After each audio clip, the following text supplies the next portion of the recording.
ليلة الشتاء اللي تبدلات فيها الحياة. كانت الليلة ساكتة، والبرد كيدخل من الشقوق ديال الزنقة بحال سيوف، والجبل واقف بعيد كيشوف على دواور صغار بحال شي حارس ما كيناش.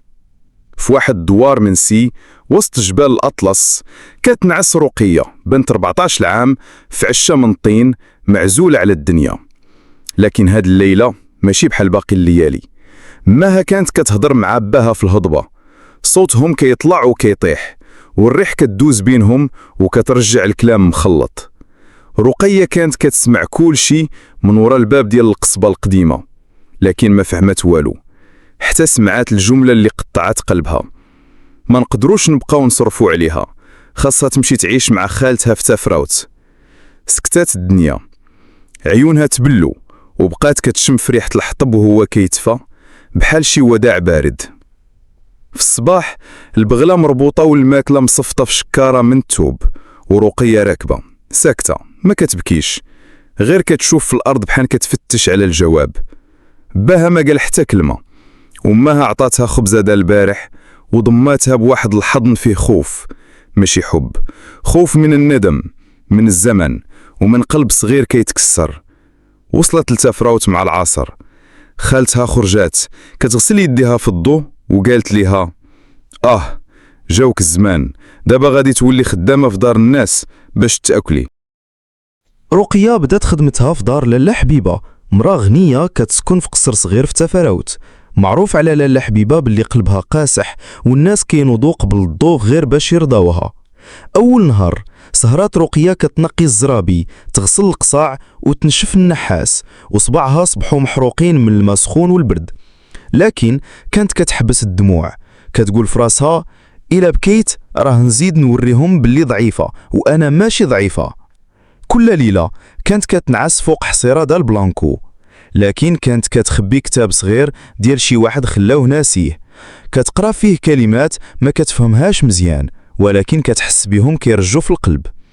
واحد النهار جات شي معلمة من الرباط باش تدرس ولاد لاله حبيبة، وهي كتشوف رقية كتعاود الجمل للولاد بصوت خفيف وبنطق مزيان.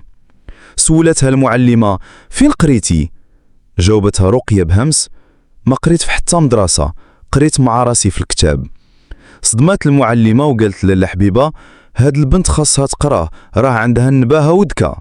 لاله حبيبة ضحكات وقالت: خدامة تولي قارية، بارك من الأحلام. لكن المعلمة ما سكتاتش، كل يوم كانت كتجيب معاها كتاب صغير وتعطيه لرقية تقرا في الخفا. عامين دازو ورقية ولات كتكتب، تقرا وتحل الغاز، والخوف بدا كيتبدل في قلبها بشي حاجة أخرى: الكرامة. في واحد العشية طاحت واحد الطفلة في دار لاله حبيبة، والناس كيقولوا خاص طبيب ولا البنت غادي تموت. لاله حبيبة ما عرفت ما دير، لكن رقية جرات البنت ودارت ليها الإسعافات الأولية، وهدرت مع الطبيب في التليفون بلغة مفهومة بشجاعة، وخلات الكل مصدوم. هاد النهار لاله حبيبة قالتها بصوت خافت: إلا كانت هاد الخدامة تعلمات بوحدها، أنا أش كنت غادا تكون إلا قرات بصح.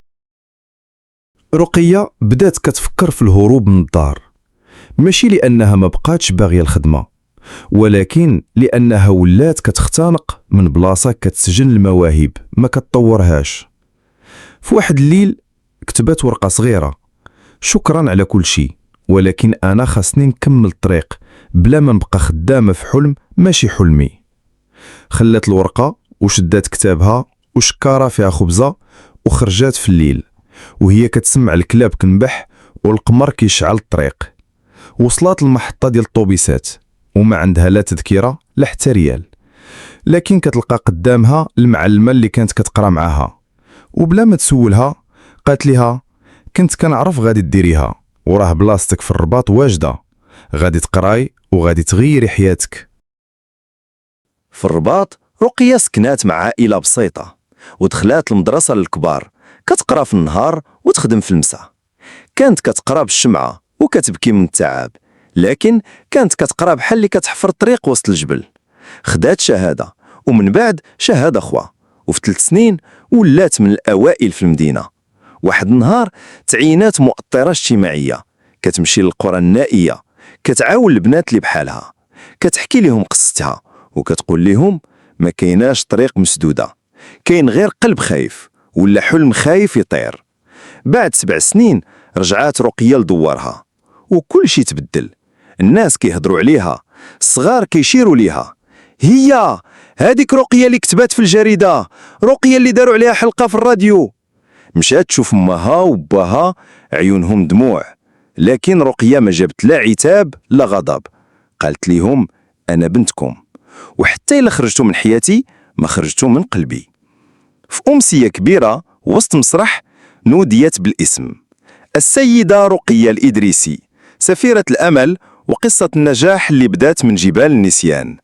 طلعت فوق الخشبة كتشد الميكرو والناس ساكتين.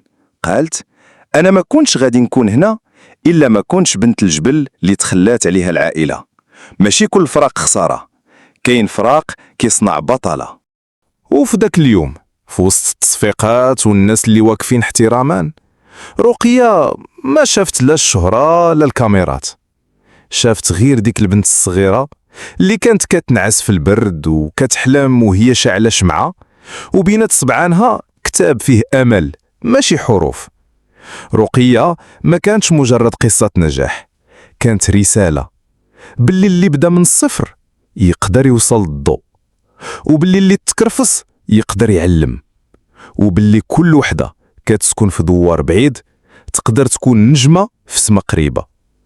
بنت الجبل ما بقاش اسم على الهالنيش، ولات مثال وملهمة وصوت كيهضر باسم بزاف ديال الناس المنسيين. وانت ولا انتي إلا وصلتي حتى لهنا فراك ماشي مستمع عادي، راك قلبك كيحس وكيحب القصص اللي عندها معنى.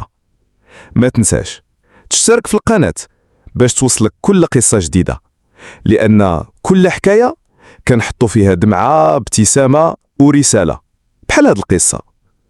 خليك ديما معنا، حيت اللي كيحب القصص راه كيحب الحياة من الزاوية اللي قليل الناس كيشوفوها.